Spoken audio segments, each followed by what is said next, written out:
வாழ்க வையகம், வாழ்க வளமுடன். குரு வாழ்க, குருவே துணை. எல்லாம் வல்ல அருட்பேராற்றலாகிய இறையாற்றலையும் அதன் அனைத்து தன்மாற்ற நிலைகளையும் பஞ்சபூதங்களையும் நவகோள்களையும் பிரபஞ்ச அன்னையையும் அனைத்து உயிர்களையும் ஒரு சேர நினைந்து நன்றியுணர்வோடு வணங்கிக் கொண்டு ஆசான் அருட்தந்தை வேதாத்திரி மகரிஷி அவர்களே நம்மோடு சுக்குமமாக நிறைந்திருந்து இன்றைய தெய்வீக நிகழ்வுகள் அனைத்தையும் மிக சிறப்பாக நிகழ்த்தி கொடுப்பார். வாழ்க வளம், வாழ்க வளம், வாழ்க வளமுடன். நண்பர்களே, மிக்க மகிழ்ச்சி. மூன்றாவது நாள் நிகழ்வு மிக மிக சிறப்பாக நிகழ்ந்து கொண்டிருக்கிறது. குறிப்பாக குறித்த நேரத்தில் நிறைய அன்பர்கள் இணைந்ததுக்கு முதல்ல நன்றி. இன்னும் ஒரு சிலர் கொஞ்சம் தள்ளி இணைந்து இருக்கிறதுக்கு வாய்ப்பு இருக்கு. நீங்களும் அடுத்த வகுப்பில் இருந்து சரியான நேரத்தில் இணைந்து கொள்வதற்கு முயற்சிப்பீர்கள் என்று நம்புகிறோம். ஏன்னா இறை வழிபாட்டினுடைய முதல் விஷயமே நேர மேலாண்மை தான். சரிங்களா? காலம் பொன் போன்றது என்று சொல்வார்கள். அது கிடையாது. காலம் உயிர் போன்றது. போனா மறுபடியும் நம்மால திரும்ப பெற முடியாத ஒன்று. அதனால் அன்பர்கள் முடிந்த வரைக்கும் நேர மேலாண்மையை நீங்க சரியாக கடைபிடிக்குமாறு அன்போடு கேட்டுக்கொள்கிறோம். சரி, இப்ப இன்னைக்கு புதிதாகவும் ஒரு சில அன்பர்கள் இணைந்திருப்பீங்க. அதிகபட்சம் நாளை மாலை வரைக்கும் அன்பர்கள் இணைவாங்க. நாளை மறுநாள் கண்டிப்பா புதிய அன்பர்கள் இணைக்க முடியாது. சரிங்களா? அது ரொம்ப ரொம்ப முக்கியமான ஒரு விஷயம். அதனால அன்பர்கள் யாராவது இணைக்க விருப்பம் வாய்ப்பு இருந்தா நாளைக்கு மாலைக்குள்ள இணைச்சிருங்க. அப்புறம் இந்த ஆண்டு விட்டுட்டோம்னா அடுத்த ஆண்டு தான் இந்த பயிற்சி துவங்கப்படும். அப்பொழுது மட்டுமே அவர்களை இணைக்க முடியும். சரிங்களா? ரைட். இப்போ கடந்த 2 வகுப்புகளாக வராத அன்பர்கள் கூட நீங்க வந்திருக்கிறதுக்கு வாய்ப்பு இருக்கு. நீங்க எல்லாருமே அந்த வாட்ஸ்அப் குரூப்ல இருப்பீங்கன்னு நினைக்கிறேன். ஆனந்த யோகா பயிற்சி 21/6/2025 என்ற வாட்ஸ்அப் குரூப்ல இருப்பீங்க. நீங்கள் நிச்சயமாக இதற்கு முன்னாடி பேசிய 2 வீடியோவையும் தெளிவா பார்த்துருங்க. அந்த 2ஐயும் பார்த்தால்தான் இந்த வகுப்பு என்ன அப்படிங்கிறதே உங்களுக்கு ஒரு புரிதலுக்கு வரும். இன்னைக்கு பார்க்கணும் அப்படின்னு அவசியம் இல்லை. இன்னும் இந்த ஓரிரு நாட்கள்ல பார்த்துருங்க. சரிங்களா? அடுத்த வகுப்பு சனிக்கிழமை வர்றதுக்கு முன்னாடி அந்த 2 வகுப்பினுடைய வீடியோவையும் பார்த்துருங்க. இன்றைய வகுப்பு உங்களுக்கு நேரடியாவே புரியும். பட் அந்த 2ஐயும் பார்த்துட்டு வந்திருந்தா இன்னும் தெளிவா புரியும். பட் நேரடியாவே உங்களுக்கு புரியுற மாதிரியே நான் இந்த வகுப்பை நடத்துறேன். எனக்கு தெரிஞ்சு இந்த மொத்தமா நடத்தக்கூடிய 108 மணி நேர வகுப்பிலே இன்னைக்கு நாம பேசக்கூடிய இந்த 1 மணி நேர உரை என்பது அந்த 108 மணி நேர வகுப்பிற்குமான ஒரு அஸ்திவாரம் என்று சொல்லலாம். அந்த அளவிற்கு மிக மிக முக்கியமான ஒரு உரை இன்னைக்கு நாம சிந்திக்க போறோம். அதாவது நம்ம வாழ்க்கைனா என்ன? நம்ம வாழ்க்கையில ஏன் பிரச்சனை வருது? நாம ஒண்ணு நினைக்கிறோம், வேற ஒண்ணு நடக்குது. சரிங்களா? இன்பம் ஏன் வருது, துன்பம் ஏன் வருதுன்னே தெரியல. சரியா தான் போகுன்ட்டு போறோம், அங்க போனா பிரச்சனையா இருக்கு. சில நேரத்துல பிரச்சனை ஆகுன்ட்டு போனா அங்க ஒண்ணும் பிரச்சனையே நடக்க மாட்டேங்குது. சரிதானே? அப்ப என்னோட வாழ்க்கை எதன் அடிப்படையில நடந்துட்டு இருக்கு? என்ன பண்ணா நான் மகிழ்ச்சியா வாழ முடியும்? சரிங்களா? அது எல்லாவற்றுக்குமான விடையை நாம் இந்த பயிற்சியில தெளிவா தெரிஞ்சுக்க இருக்கிறோம். அதனால இன்னைக்கு இணைந்திருக்கிறவங்க எல்லாரும் ரொம்ப ரொம்ப ஒரு கிஃப்டட். சரிதானா? இறைவனால் தேர்ந்தெடுக்கப்பட்ட ஒரு ஆன்மாக்கள் அப்படிங்கிறதுல எந்த மாற்று கருத்தும் இல்லை. அதனால நாம் அந்த விளக்கத்துக்குள்ள செல்வோம். இப்ப கடந்த 2 வகுப்புகளினுடைய சுருக்கத்தை 2 நிமிடத்துல சொல்றேன். அதாவது நாமெல்லாம் மனிதர்கள், நமக்கு 6 அறிவு, நாம் மகிழ்ச்சியாக வாழ விரும்புகிறோம் 100%. இது இந்த ஒரு 3 நாளைக்கு தான் திரும்ப திரும்ப சொல்லிட்டு இருப்பேன். அப்புறம் சொல்ல மாட்டேன். சரிங்களா? ஏன்னா புதுசா வந்திருக்கிறவங்க அப்படிங்கிறதுனால. இனி நாளை அடுத்த வகுப்புல இருந்து அது தேவைப்படாது. மேபி அடுத்த ஒரு வகுப்புக்கு இது தேவைப்படலாம். அதுக்கப்புறம் தேவைப்படாது. அப்புறம் நீங்க தொடர்ந்து வந்துருவீங்க. அப்ப நம்மை விட அறிவு கம்மியா இருக்கிற ஆடு, மாடு, நாயெல்லாம் இங்க சந்தோஷமா தான் இருக்கு. அப்ப நாம மட்டும் சந்தோஷமா இல்ல. அதற்கு என்ன காரணம்? நமக்கு கொடுக்கப்பட்ட 6வது அறிவான சிந்தனை அறிவை நாம் இன்னும் சரியாக பயன்படுத்தவில்லை என்று சொல்லும். சரிங்களா? அப்ப நம்ம மகிழ்ச்சியாக வாழ்வதற்கு என்ன தேவை என்று முதல் நாள் தீர்மானம் செய்தோம். அறிவு தேவை என்று தீர்மானம் செய்தோம். இன்னும் நெறைய விஷயம் இருக்கு. மெயின் வந்து அறிவு. அப்ப அறிவு எந்த அளவுக்கு இருக்கிறதோ, அந்த அளவுக்கு நம்ம வாழ்க்கையில மகிழ்ச்சி இருக்கும் என்று சொல்லும். அப்ப 2வது நாள் சிந்தனையில என்ன சொன்னோம்? நாம மகிழ்ச்சியா வாழ்வதற்கு என்ன தேவை என்பதை நாம் ஒரு பட்டியலிட்டோம். உடல் ஆரோக்கியம், மன அமைதி, குடும்ப அமைதி, பொருளாதார வளம், சமுதாய நலம், நட்பு நலம், இயற்கை என்று அது ஒரு பெரும் பட்டியலாக 10 விஷயங்களை பார்த்தோம். அப்போ இந்த 10ம் இருந்தால் தான் நான் மகிழ்ச்சியாக வாழ முடியும்னு தெரிஞ்சுக்கிட்டோம். இந்த 10ற்கும் அடிப்படையான 2 விஷயம் உடலும், மனமும் என்று புரிந்து கொண்டோம். இது அனைத்திற்கும் அடிப்படை அறிவு என்பதை புரிந்தோம். இதுவரைக்கும் நம்ம பார்த்திருக்கோம். அந்த 10யும் சரி பண்ணா வாழ்க்கை மகிழ்ச்சியா இருக்குன்னு கண்டுபிடிச்சுட்டோம். அந்த 10ற்கும் அடிப்படையா இருக்கிறது நம்ம உடலும், மனசும் தான்னு புரிஞ்சிருச்சு. அப்ப உடல், மனம் பற்றிய ஒரு தெளிவான அறிவு வந்துருச்சு அப்படின்னா, நம்ம வாழ்க்கை மகிழ்ச்சியாக இருக்கும்.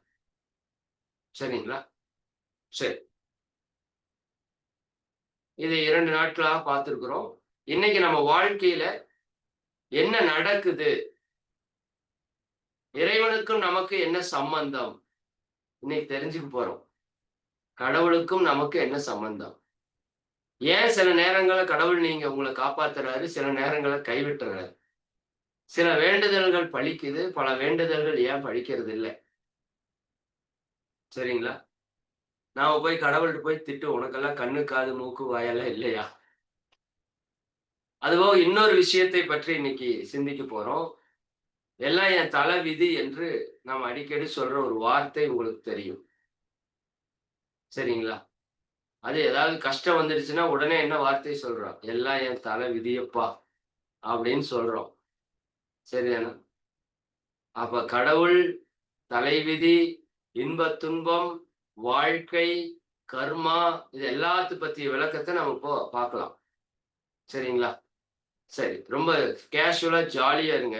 ரொம்ப முக்கியம். சரியா? சரி. பரவால்ல. நெறைய பேரு வீடியோல வந்ததுக்கு முதல் நன்றி. கிட்டத்தட்ட ஆ 100 ஏங்கப்பா! 102 பேர் வந்திருக்கீங்க. 105, 106,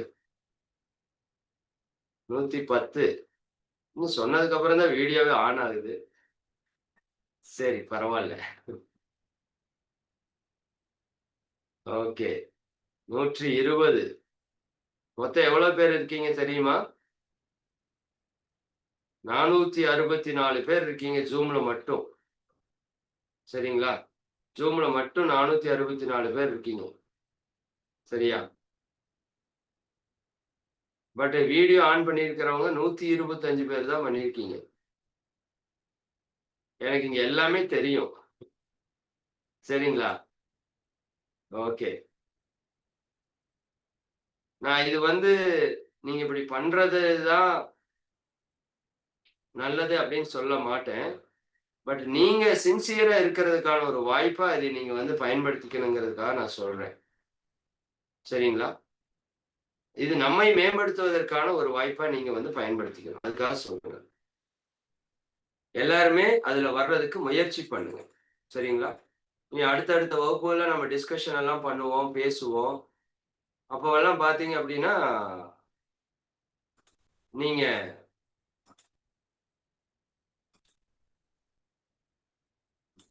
வீடியோல வந்தாதான் உங்களால அதை சரியா பண்ண முடியும். ஓகேங்களா? சரி. Okay, okay. மகிழ்ச்சி. சரி. இப்போ நான் உங்க எல்லாத்துக்கிட்டயும் ஒரு கேள்வி கேட்கிறேன். லேடீஸ் கிட்ட கேட்கக்கூடாதுன்னு சொல்லுவாங்க. இருந்தாலும் கேட்கிறேன். சரிங்களா? உங்களுடைய வயது என்ன? அப்படின்னு உங்க நோட்ல எழுதிக்கோங்க. சரிங்களா? நமக்கு ஒரு வயது இருக்கும் இல்லையா? அந்த வயதை நீங்க இப்ப என்ன பண்ணிக்கணும்? எழுதிக்கணும். சரி. எழுதிட்டீங்களா? நம்முடைய வயது. இப்ப நீங்க அது குறைஞ்சது இந்த வகுப்புல ஒரு 20லிருந்து ஒரு 90க்குள்ள எழுதுவீங்கன்னு நெனைக்கிறேன். அதிகபட்சம். சரிங்களா? அப்ப 20லிருந்து 90க்குள்ள ஏதாவது ஒரு டபுள் டிஜிட் நம்பர 2 இலக்க எண்ணை எழுதியிருப்பீங்க. எழுதிட்டீங்களா? Okay, right. சரி. இப்போ நீங்க ஒரு நம்பர் குறிப்பிட்டிருக்கீங்கல்ல, ஆண்டுகள். இதை அப்படியே மனசுல வச்சுக்கோங்க. இப்போ உங்ககிட்ட என்னவெல்லாம் இருக்கு? உங்ககிட்ட என்னவெல்லாம் இருக்குதுன்னா, எனக்கு ஒரு வீடு இருக்குது, எனக்கு ஒரு கார் இருக்குது, கம்பெனி வச்சிருக்கிறோம், 10 பவுன் நகை இருக்குன்னு கேட்கல. உங்களிடம் என்னென்னவெல்லாம் இருக்கிறது? அப்படின்னு கேட்கிறேன். சரிதானா? இப்ப என்கிட்ட உடம்பு இருக்கிறது. உடம்புக்குள்ள உயிர் இருக்கிறது. என்கிட்ட மனசு இருக்கிறது. இங்க தான் இருக்குதான்னு பார்த்துக்கோங்க. அடிக்கடி அங்கேயும் இங்கேயும் போயிராது வேற. இந்த வீடியோ ஆன் பண்ணா இங்கேயே இருக்கும். வீடியோ ஆன் பண்ணாதவங்கலாம் எங்க இருப்பாங்கன்னு தெரியுங்களா? ஒரு சிலர் மார்க்கெட்ல உட்காந்துட்டு கேட்டுருப்பாங்க. சிலர் ஏதோ ஒரு வேலை பார்த்துட்டே இத கேட்டுருப்பாங்க. அவங்களுக்கு கேட்கலாம். பட் இது முழு பயன கொடுக்காது. சரிங்களா? இது நேருக்கு நேர், கண்ணுக்கு கண் பார்த்து கேட்கும்போது தான், என்னுடைய ஆத்மால இருக்கிற அந்த உணர்வுகள் உங்களுடைய ஆத்மாக்குள்ள பிரயாணிக்கும். நான் இப்ப இறைவனோட, குருவோட ஒரு கலப்பு பெற்று உங்க கூட பேசிட்டு இருக்கேன். அப்படின்னு ஏதாவது பயங்கரமா ஜீபூம்பா பண்ணி பேசுறேன்னா அப்படியெல்லாம் இல்ல. எப்பவுமே இறைவனும், குருவும் நம்ம கூட கனெக்ஷன்ல தான் இருக்கிறாங்க. நான் அவர்கள் என்னோடு இணைந்திருக்கிறார்கள் என்ற உணர்வோடு உங்ககிட்ட பேசிட்டு இருக்கேன். இப்ப யாரெல்லாம் இதை நேரா உட்கார்ந்து கண்ணுக்கு கண்ணாக கேட்கிறீர்களோ பார்த்து, அவர்களுக்குள்ள நான் சொல்ற செய்தி அப்படியே உங்களுக்குள் சென்று உங்க கருமையத்திலே போய் பதிந்து, உங்களுக்குள் அது செயல்படுறதுக்கு ஆரம்பிக்கும். இது சும்மா கிடையாது. பேச்சு அப்படிங்கிறது. சரிங்களா? ஒரு சத்தியத்தை, இறை சத்தியத்தை உங்களுக்குள்ள செலுத்துறதுக்கான முயற்சி அது. அதனால தான் வீடியோல வாங்கனதெல்லாம் சொல்றோம். சரிங்களா? இல்லாட்டி சும்மா 10ஓட 11 இதை கேட்டிருந்தீங்கன்னா, பெரிய பலனை அனுபவிக்க முடியாது. சரியா? சரி. இப்ப நான் என்கிட்ட உடல் இருக்கு, உயிர் இருக்கு, மனம் இருக்கு, அறிவு இருக்கிறது, ஆன்மாவும் இருக்கிறது. சரிங்களா? சரி. இப்ப நீங்க சொன்ன வயது அப்படிங்கிறது, உங்க உடலுக்கான வயதா? உயிருக்கான வயதா? அறிவுக்கான வயதா? மனதிற்கான வயதா? ஆன்மாவுக்கான வயதா? சரி. எல்லாருக்கும் நல்லா தெரியும். இது நம்ம உடலுக்கான வயது. இது நம்ம உடலுக்கான வயது. அம்மா வயித்துக்குள்ள இருந்து என்னைக்கு வெளிய வந்தோமோ, அந்த அன்னைக்கிலிருந்து இன்னைக்கு வரைக்கும் நம்ம கணக்கு வச்சிருக்கோம். உடலுக்கான வயதிலேயே 10 மாசத்துக்கு கழிச்சுட்டோம். அம்மா வயித்துக்குள்ளேயே நம்ம உடம்பு வந்துருச்சு. பட் நம்ம பூமிக்கு வந்த நாள்ல இருந்து கணக்கு வச்சுட்டோம். சரிங்களா? இது உங்க உடலுக்கான வயது. நல்லா புரிஞ்சுக்கோங்க. சரியா? சரி, நான் இப்ப உங்க உயிருக்கான வயதை கணக்கு போடுறேன். உங்களால புரிஞ்சுக்க முடியுதான்னு பாருங்க. இப்ப எனக்குள்ள ஒரு உயிர் இருக்கு. என்னோட உடல் வந்து 40 வருஷம் ஆச்சு. சரிங்களா? இந்த உடல் வந்து 5/3/1985 அன்னைக்கு இந்த பூமியில வந்து விழுந்தது. இன்னைக்கு வரைக்கும் 40 ஆண்டுகள் ஆச்சு. சரி. அதற்கு முன்னாடி நான் பிறப்பதற்கு அம்மா வயித்துக்குள்ள இருந்து வெளிய வர்றதுக்கு முன்னாடி நான் இருந்தேனா? இருந்தேன். எங்க இருந்தேன்? அம்மா வயித்துக்குள்ள இருந்தேன். 3 கிலோவா இருந்தேன். கரெக்ட்டா? பிறந்த தேதிக்கு முன்னாடி நான் இருந்தேன். அம்மா வயித்துக்குள்ள இருந்தேன். எத்தனை மாதங்கள்? 9லிருந்து 10 மாதங்கள் அம்மா வயித்துக்குள்ள இருக்கிறேன். சரிங்களா? அப்போ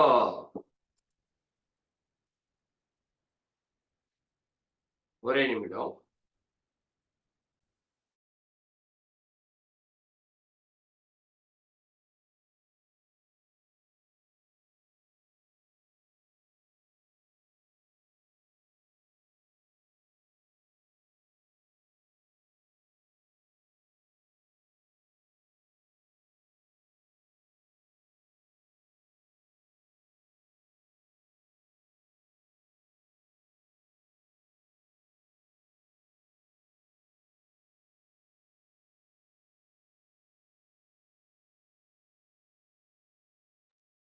ஓகே. நண்பர்களே மன்னிக்கணும். கொஞ்சம் நெட்வொர்க் இஷ்யூ.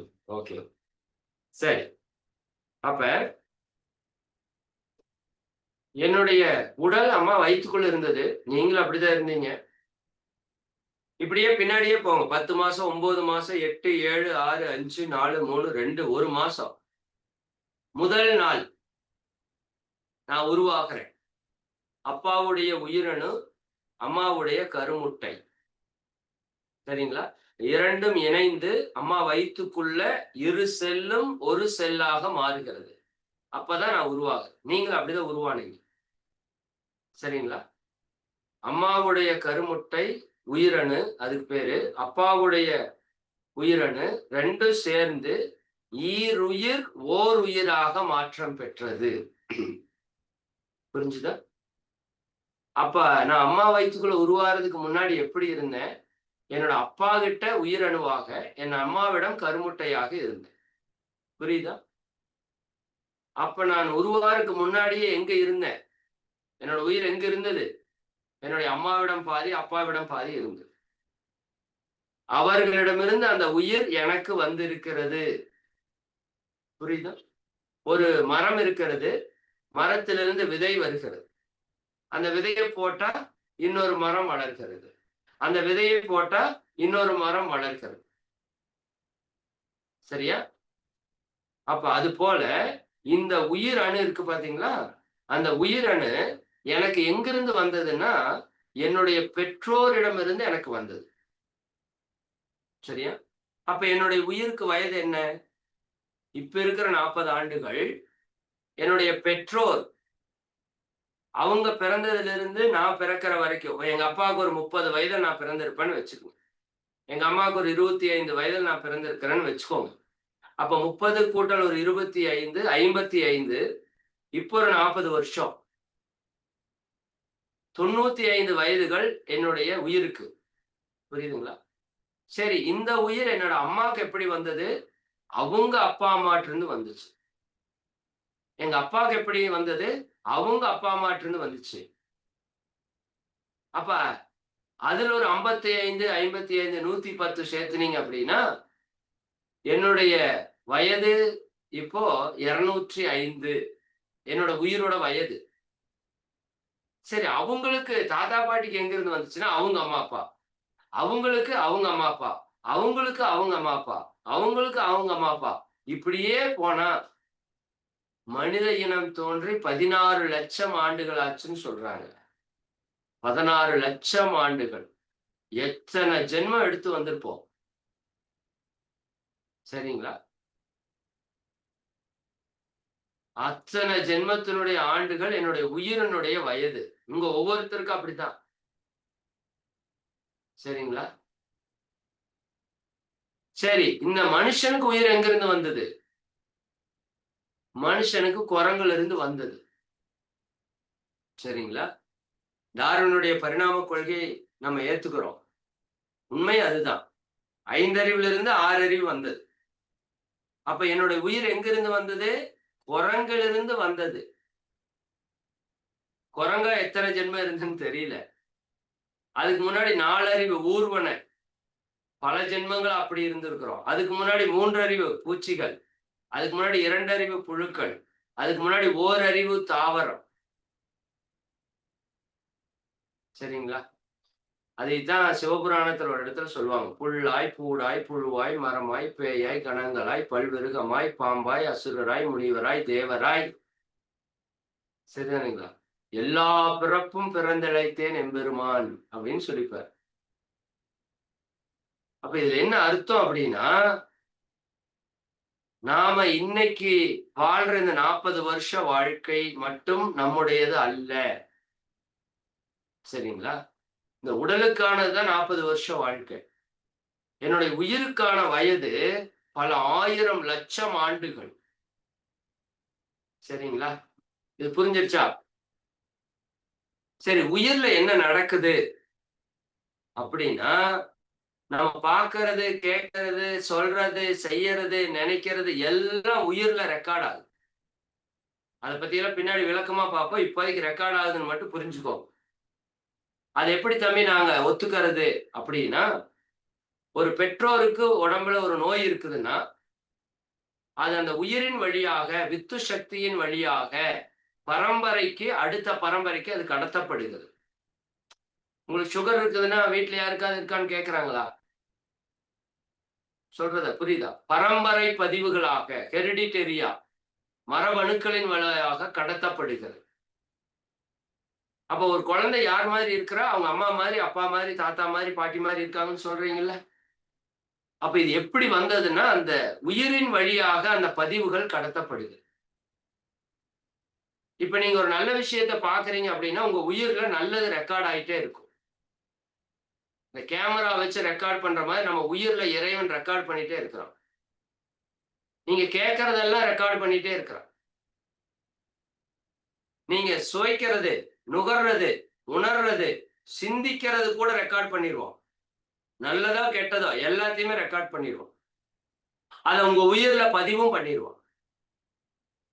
அப்படியே உங்களுடைய அடுத்த தலைமுறைக்கு அதை கொண்டு போய் கடத்திருவோம். இது சும்மா விஷயம் அல்ல. இப்ப நெறைய பேருக்கு என்ன ஒரு பிரச்சனைன்னா, சார் நான் என்னோட வாழ்க்கையில எந்த உயிருக்கும் துன்பம் குடுக்கறது இல்ல சார். ஒரு புழு, பூச்சி கூட துன்பம் குடுக்கணும்னு நெனைக்கிறது இல்ல சார். யாரையும் ஏமாத்தாம வாழ்ந்துட்டு இருக்கிறேன் சார். எனக்கு ஏன் சார் இத்தன பிரச்சனை வருது? இதா அது கூட பரவால்ல. அவன பாருங்க சார், ஊரையே அடிச்சு ஒலையில போட்டுருக்கான். அத்தன பேர் வாழ்க்கையும் கெடுத்துட்டு இருக்கான். அவன் நல்லா இருக்கிறானே சார். கடவுளே இல்லையா இங்க? கடவுளுக்கு கண்ணே இல்லையா? அப்படியெல்லாம் கேட்கிறீங்கல்ல, அதுக்கு தான் இது பதில். புரியுதானுங்களா? நீங்க உங்களுடைய 40 ஆண்டு, 30 ஆண்டு, 50 ஆண்டு, 70 ஆண்டு வாழ்க்கையை மட்டும் வச்சு பார்த்தீங்கன்னா, அது சரியா பொருந்தாது. அது இந்த பிறவியுடைய வாழ்க்கை. சரிங்களா? இந்த உயிர் பல்வேறு பிறவி எடுத்து இந்த பிறவியா வந்திருக்கு. எதற்காக வந்திருக்கு? இந்த உயிரில் இருக்கிற கர்ம வினைகளை கழிப்பதற்காக வந்திருக்கு. சரிங்களா? நாம எதுக்கு இந்த பூமிக்கு வந்திருக்கிறோம்? நமக்குள் இருக்கிற பாவ, புண்ணிய பதிவுகளை கழித்துக் கொள்வதற்காக வந்திருக்கிறோம். சரிங்களா? அதற்காகத்தான் இந்த உயிர் இந்த உடலை எடுத்துக்கொண்டு வந்திருக்கிறது.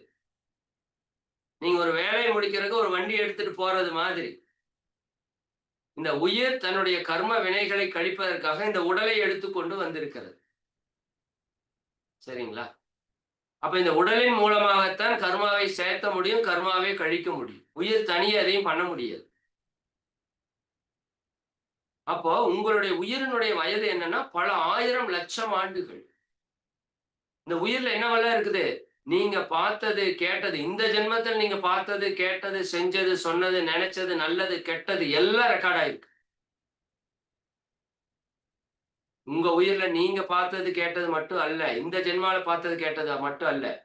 என்னுடைய பெற்றோர்கள் பார்த்தது, கேட்டது, நெனச்சது, சொன்னது, செஞ்சது. அவங்க முன்னோர்கள், அவங்க முன்னோர்கள், அவங்க முன்னோர்கள் என்று பல 1000 லட்சம் தலைமுறையாக வந்த பதிவுகள் நம்ம உயிர்ல இருக்கு. நம்ம ஒவ்வொருத்தரோட உயிர்லயும் இருக்கு. அதனால நம்ம வாழ்க்கையில அடுத்த க்ஷணம் என்ன நடக்குதுன்னு யாராலயும் சொல்ல முடியாது.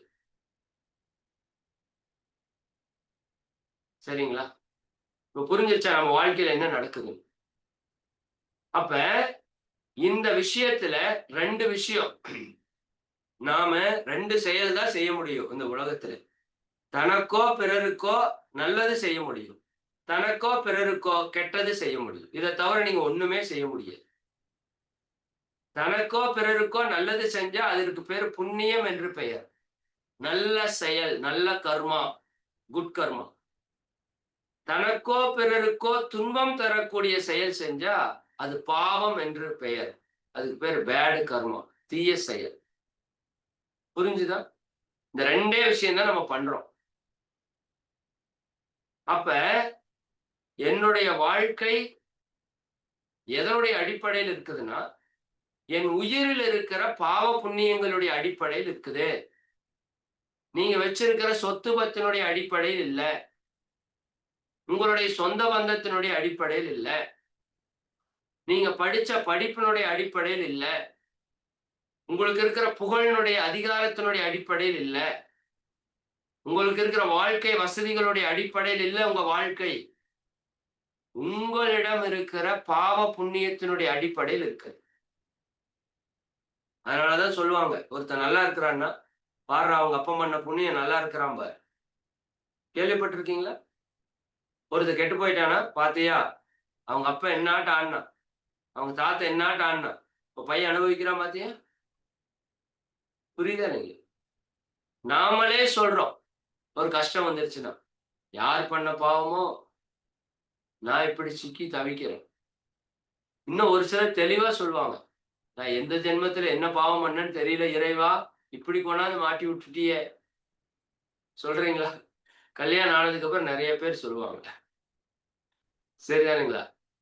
அப்ப நீங்க புரிந்து கொள்ள வேண்டியது என்னன்னா, நீங்கள் இந்த உடல் மட்டும் அல்ல. இந்த உடல் இந்த பிறவிக்காக கொடுக்கப்பட்ட ஒரு கருவி. இத பத்தி ஆழமா நெறைய பின்னாடி பார்ப்போம். உடல் ரொம்ப முக்கியம். அதுல மாற்று கருத்து இல்ல. அத நம்ம பார்த்தோம். உடல் ஆரோக்கியம் போச்சுன்னா எல்லாமே போச்சு. உள்ளம் பெருங்கோயில் ஊனுடம்பே ஆலயம்னு பார்த்தோம். பட் இந்த உடலுக்குள் இருக்கிற உயிர் தான் நீங்கள். அதற்கு மையமா இருக்கிற ஆத்மா தான் நீங்கள். சரிங்களா? அப்ப இந்த உயிர்ல என்ன இருக்குது? நாம இத்தனை ஜென்மமா செய்த நல்லது, கெட்டது பதிவுகள் அதற்குள் இருக்குது. அப்ப நல்ல பதிவுகள் வெளிப்படும்போது எனக்கு ஒரு நல்லது நடக்கிறது. கெட்ட பதிவுகள் வெளிப்படும்போது எனக்கு ஒரு கெட்டது நடக்கிறது. நல்லா புரிஞ்சுக்கோங்க. இந்த இடம் ரொம்ப முக்கியமான இடம். மொத்த ஆன்மீகத்துமே இதனுடைய அடிப்படையில தான் இருக்கு. இது உங்களுக்கு புரியலைன்னா ஆன்மீகமே புரியலைன்னு அர்த்தம். சரிங்களா? அப்ப என்னுடைய வாழ்க்கையை எது தீர்மானிக்கிறது? என்னிடம் இருக்கிற பாவ புண்ணியங்கள்.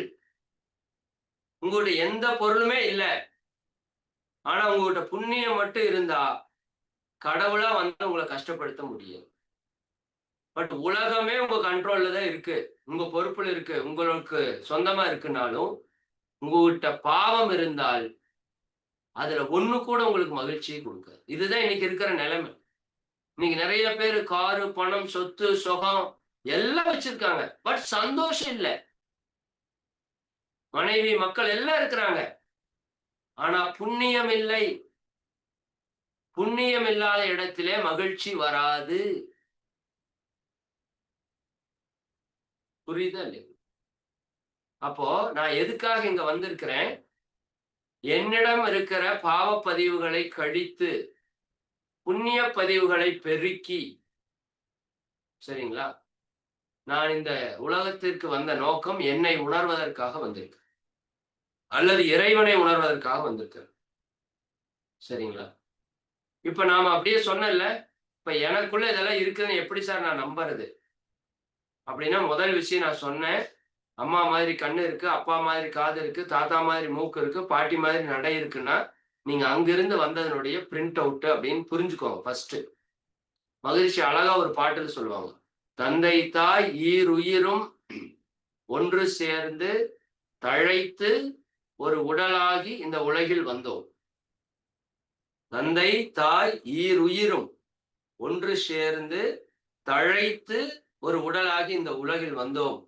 அந்த ஈருயிர் செய்த வினைகள், அந்த 2 உயிர், அந்த உடல் அல்ல. உடல்னா அந்த 20 வருஷம் 30 வருஷம் தான். அந்த உயிர் அதனோட ஆயுள் பெருசு. அந்த ஈருயிர் செய்த வினைகள் அறமோ மற்றோ, நல்லதோ கெட்டதோ. அறம்னா நல்லது, மற்றோனா கெட்டது. புண்ணியமோ பாவமோ, அளித்த பதிவுகள் எல்லாம் என் சொத்தாச்சு. அவங்க கொடுத்த பதிவு இருக்கு பாத்தீங்களா கர்மா, அதெல்லாம் தான் என்னுடைய சொத்து. இந்த அரும் பிறவியில் இது கிடைத்தற்கரிய பிறப்பு. அரிது அரிது மானிடராய் பிறத்தல் அரிது. சரிங்களா? இந்த அரும் பிறவியில் முன்வினை அறுத்து, சரிங்களா? இந்த முன்னாடி எத்தனையோ வினைகள் நம்ம செஞ்சிருக்கிறோம்ல, அத்தனையும் அறுத்து எல்லையில்லா மெய்ப்பொருளை அடைவதற்கு, அந்த இறைவனை உணர்வதற்கு வந்த ஒரு உதவி குரு உயிரின் சேர்க்கை. குருவருளின்றி திருவருள் இல்லைன்னு சொல்றாங்கல்ல, இந்த பயிற்சி குருவருள் பெற்றவர்களுக்கு மட்டும்தான் கிடைக்கும். இறையருள் பெற்றவங்களுக்கு மட்டும்தான் கிடைக்கும். நீங்க வேணா உங்க ஜாதகத்தை இப்ப கொண்டு போய் கொடுத்து பாருங்க யாரோ ஒருத்தர்ட்ட. பார்க்கிற பழக்கம் இருந்தா. இப்ப இந்த நாள்ல உங்களுக்கு நல்ல திசை நடந்துட்டு இருக்கு. இல்லாட்டி இதுக்குள்ளலாம் வரவே முடியாது. அதுக்குன்னு ஜாதகம் பாருங்கன்னு சொல்லல. சரிங்களா? உதாரணத்துக்கு சொல்றேன். உங்களோட கோள்கள்ல ஏதோ ஒண்ணனுடைய ஆதிக்கம் மிகச் சிறப்பாக இருக்கணும். உங்க முன்னோர்களோட புண்ணியம் ஏதோ ஒண்ணு மிகச் சிறப்பா இருக்கணும். அதனாலதான் நம்ம இங்க உட்கார்ந்து இத கேட்டுட்டு இருக்கிறோம் இந்த நேரத்துல. இந்த ஒரு நாள் வகுப்பு புரிஞ்சா உங்க மொத்த வாழ்க்கையும் மாறிடும்.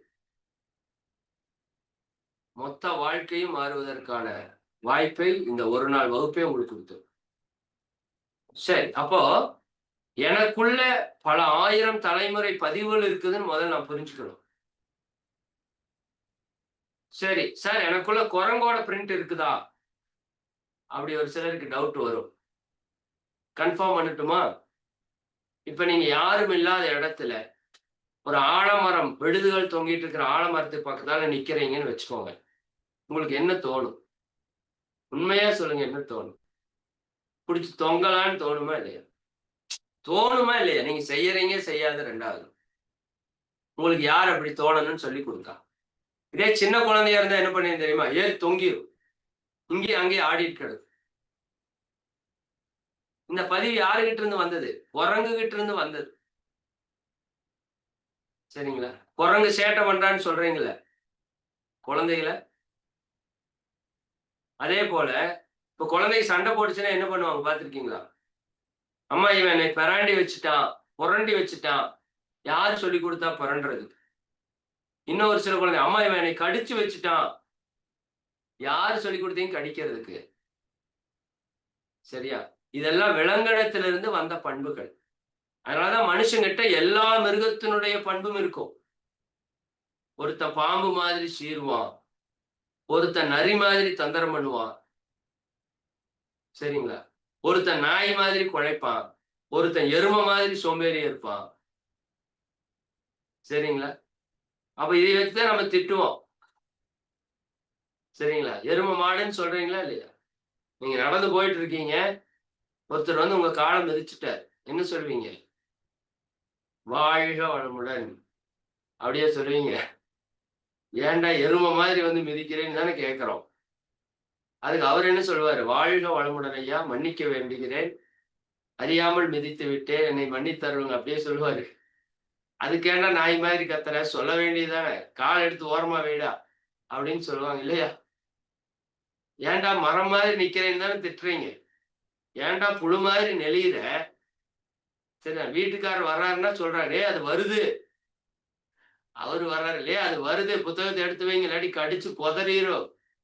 அப்படிதான் சொல்றோம். நாமளே சொல்றோம். டேய் மனுஷனா இருக்கிற மரியாதையா போயிரு. உள்ள படுத்து இருக்கிறத தட்டி எழுப்பி விட்டுறாத. அப்படியெல்லாம் பேசுறீங்களா? சரிதானே? அப்ப என்ன? கடவுள் பாதி, மிருகம் பாதி கலந்து செய்த கலவை நான். இந்த பாட்டுல கொஞ்சம் திருத்தம். சரிதானே? கடவுள் கொஞ்சம், மிருகம் அதிகம் கலந்து செய்த கலவை நான். அந்த பாட்டு ரொம்ப அருமையான பாட்டு. சரிங்களா? மிருகம் கொன்று கடவுள் வளர்க்க பார்க்கின்றேன். கெட்டது. மிருகம்னா என்ன? கெட்ட தன்மை. சரிதானா? அதை கொன்று கொன்று கடவுள் தன்மை, நல்ல தன்மை வளர்க்க பார்க்கின்றேன். ஆனா என்ன நடக்குது? கடவுள் கொன்று இரையாய் தின்று மிருகம் மட்டும் வளர்கிறதே. ரொம்ப எக்ஸலென்ட்டா எழுதியிருப்பார். கெட்டத அழிச்சு நல்லது செய்யறதுக்கு பார்க்கிறேன். பட் நல்லத அழிச்சு கெட்டது மட்டும் வளர்ந்துட்டே இருக்குதே. சரியா? அப்ப நமக்குள்ள என்னவெல்லாம் இருக்குது? எல்லாமே படுத்து கிடக்குதுங்க. சரியா? கவனமா இருக்கணும். எப்ப எது வெளிவரும்னு நமக்கே தெரியாது. அப்ப இந்த பிறவி எதற்காக? அப்படின்னா, நான் இத்தனை ஜென்மங்களா செஞ்சேன்ல, பாவ புண்ணியங்கள். அதை கழிப்பதற்காக இந்த பிறவி. சரி. இந்த பாவம் எப்படி கழியும்? புண்ணியம் எப்படி கழியும்? அப்படின்னா, நீங்க ஒருத்தருக்கு உதாரணத்துக்கு இப்போ ஒருத்தரு ஒரு கோயில் ஓரத்துல உட்கார்ந்து 2 நாளா சாப்பிடறதுக்கு வழி இல்லாம உட்கார்ந்துட்டு இருக்காரு. உங்கள்ட்ட கேட்கிறாரு, "அம்மா, தாயே 2 நாள் ஆச்சும்மா சாப்பிட்டு. வாய் வயிறெல்லாம் ஒட்டி போச்சும்மா. ஏதாவது வாங்கி போடுமா?" அப்படின்னு கேட்கிறாரு. நீங்க ஒரு 4 இட்லி வாங்கி அவருக்கு கொடுக்குறீங்க. இப்ப அவருக்கு முதல்ல பயங்கரமான ஒரு துன்பம், பசி துன்பம். இப்ப நீங்க ஒரு 4 இட்லி வாங்கி குடுத்துட்டீங்க. சாப்பிடுறாரு. பசி துன்பம் எல்லாம் போயிருச்சு. துன்பம் போன உடனே ஒரே சந்தோஷம் அவருக்கு. துன்பம் போன இடத்துல அப்படியே மகிழ்ச்சி, சந்தோஷம். சாப்பிடுறாரு. நல்லா சாப்பிட்டாரு. அவர் சொன்னாரு, "நீ மகராசியா இருப்பா, மகராசனா இருப்பான்னு" சொல்றாரு பாருங்க. நீங்க செய்த ஒரு செயலால. அந்த பதிவு உங்களுக்குள்ள வந்து புண்ணியமா வந்துரும். நீங்க ஒருத்தரோட துன்பத்தை போக்குனீங்கல்ல, அவருக்கு ஒரு மகிழ்ச்சி கிடைச்சதுல்ல, அது உங்களுக்குள்ள புண்ணியமா வந்து உட்கார்ந்துக்கும். உங்க அக்கவுண்ட்ல புண்ணியத்துல ஒரு அக்கவுண்ட் கிரெடிட் ஆயிரும். சரிங்களா? இப்போ வீட்டுக்கு வர்றீங்க. உங்க வீட்டுக்கார்ட்டயோ, குழந்தைகிட்டயோ ஏதோ ஒரு சத்தம் போடுறீங்க. அவங்க மனச வருத்தப்படுத்திட்டீங்கன்னு வச்சுக்கோங்க. துன்பப்படுத்திட்டீங்கன்னு வச்சுக்கோங்க. யாருக்கோ உடலுக்கோ, மனதிற்கோ ஒரு கெட்ட வார்த்தைய சொல்லி திட்டி போட்டீங்க. அவங்களுக்கு ஒரே மன வருத்தம். இப்ப அவங்க வருத்தப்பட்டாங்க பார்த்தீங்களா, ஒரு துன்பம் அங்க குடுத்தீங்கல்ல, அந்த துன்பம் என்னுடைய கர்மால வந்து பாவமாக வந்து உட்கார்ந்துக்கும். புரிஞ்சுதுங்களா? அப்ப நீங்க எண்ணத்தாலோ, சொல்லாலோ, செயலாலோ செய்யக்கூடிய நல்லதெல்லாம் புண்ணியமாக பதிவாகும். எண்ணத்தாலோ, சொல்லாலோ, செயலாலோ செய்யக்கூடிய தவறுகள் எல்லாம் பாவமாக பதிவு செய்யப்படும். சரிங்களா? எல்லாமே பக்காவா ரெஜிஸ்டர் ஆயிருக்கு. ஒரு இடத்துல, 2 இடத்துல இல்ல. 7 இடத்துல கேமரா வச்சிருக்கான் இறைவன். நம்ம பிறந்ததிலிருந்து சாகுற வரைக்கும் கேமரா ஆஃபே ஆகாது. நீங்க நினைக்கிறது முதல் கொண்டு ரெக்கார்ட் ஆயிரும். கவனமா இருக்கணும். உள்ள ஒருத்தன் ரெக்கார்ட் பண்ணிட்டே இருக்கான். சரிங்களா? அப்ப இது அத்தனையும் ரெக்கார்ட் ஆகுது. நல்லது, கெட்டது இருக்கு. இப்ப என்னோட வாழ்க்கையில ஒரு நல்லது நடக்குது அப்டின்னா, எப்படி நடக்கும் தெரியுமா? இப்ப நான் யாருக்கோ எங்கேயோ ஒரு நல்லது செஞ்சிருக்கேன்ல, அந்த நல்லது, நல்ல பதிவு, புண்ணிய பதிவு என்கிட்ட இருந்து வெளிய போறப்ப எனக்கு ஒரு நல்லது குடுத்துட்டு போகும். சரிங்களா? இப்ப எனக்கு ஒரு இன்டர்வியூக்கு நான் போறேன். போறப்ப 150 பேர் உட்கார்ந்துருக்காங்க. என்னை விட நெறைய குவாலிட்டியான மெம்பர்ஸ் எல்லாம் இருக்காங்க. பட் என்கிட்ட ஒரு புண்ணிய பதிவு இருக்கு பார்த்தீங்களா? அந்த புண்ணிய பதிவு அந்த 150 பேர்ல ஒரு ஆள என்னைய செலக்ட் பண்ணிரும். செலக்ட் பண்ணிரும். சரிங்களா? நெறைய பேர் பயங்கர டேலண்டா போய் தோத்து போறதுக்கு காரணம் இருக்கு. சிலர் டேலண்ட் இல்லாம ஜெயிக்கிறதுக்கும் காரணம் இருக்கு. அதான் சொல்லுவாங்க, "செய்த தர்மம் தலை காக்கும், தக்க சமயத்தில் உயிர் காக்கும்." ஏன்னா தர்மம் பண்ணா என்ன வந்துரும்? புண்ணியம் வந்துரும். அது வந்து நம்மள காப்பாத்தும். கர்ணனுடைய உடலிலே அத்தனை அம்புகள் குத்தி இருக்குது. உங்களுக்கு தெரியும். அதுல ஓரிரு அம்புகள் குத்துனாலே செத்து போக வேணும் நம்ம மனுஷன். சரிதானுங்களா? அவருடைய உடலிலே அத்தனை அம்புகள் குத்திய போது உயிர் போகல. என்ன காரணம்? அவர் செய்த புண்ணியம் உயிரை போக விடல. உயிரை போக விடல. அதற்கப்புறம் இறைவனே அந்தணனாக வந்து பிச்சை எடுத்து அந்த மொத்த புண்ணியத்தையும் வாரி கொடுத்த பின்புதான் உடல்ல இருந்து உயிர் போச்சு. இத புரிஞ்சுக்கோங்க. அப்ப நம்முடைய வாழ்க்கை பாவ புண்ணியத்தினுடைய அடிப்படையில் இருக்கிறது. காசு பணத்தினுடைய அடிப்படையில் இல்ல. அதற்குன்னு மறுபடியும் சொல்றேன், காசு பணம் வேண்டான்னு சொல்லல. பட் காசு பணம் சேர்ப்பதை விட புண்ணியத்தை சேர்ப்பது முக்கியம் என்பதை புரிந்து கொள்ளும். அதனாலதான் நம்ம முன்னோர்கள் புண்ணியத்தை சேர்த்ததுக்கு தான் வாழ்ந்தான். அவன் வாழ்க்கைய மத்தவங்களுக்கு கொடுக்கிறதாக இருந்தது. இல்லையா? இன்னைக்கு வாழ்க்கையே எல்லாரிடம் எடுப்பதாக மாறிவிட்டது. அதான் இன்னைக்கு இவ்வளவு துன்பம். சரிங்களா? சரி. அந்த விதத்திலே இப்ப எனக்கு ஒரு நல்லது நடக்குதுன்னா, நீங்க நல்லா புரிஞ்சுக்கோங்க. தீதும் நன்றும் பிறர் தர வாரா. தீதும் நன்றும் பிறர் தர வாரா. உங்களுக்கான நல்லதோ, உங்களுக்கான கெட்டதோ எவனாலயும் குடுக்க முடியாது. இன்னைக்கு எழுதி வச்சுக்கோங்க. அத்தன 1000 வருஷத்துக்கு முன்னாடி சொல்லி வச்சுட்டு போயிட்டாங்க. யாதும் ஊரே யாவரும் கேளீர், தீதும் நன்றும் பிறர் தர வாரா. அப்படின்னா யாரு தந்தது? நான் தந்தது தான். எனக்கு வர்ற அத்தனை நல்லதும். எனக்கு வர அத்துணை கெட்டதும் யார் கொடுத்தது? நான் கொடுத்தது. அதுதான் அதுக்கான அர்த்தம். உங்களுக்கு இது எல்லாருக்குமே நல்லா தெரியும். வினை விதைத்தவன் வினை அறுப்பான். தினை விதைத்தவன் தினை அறுப்பான். நெருப்பில்லாமல் புகையாது. உப்பை தின்றவன் தண்ணீர் குடிப்பான். தன் வினை தன்னை சுடும். பிறருக்கு இன்னா முற்பகல் செய்யின் தமக்கு இன்னா பிற்பகல் தாமே வரும். சரிங்களா?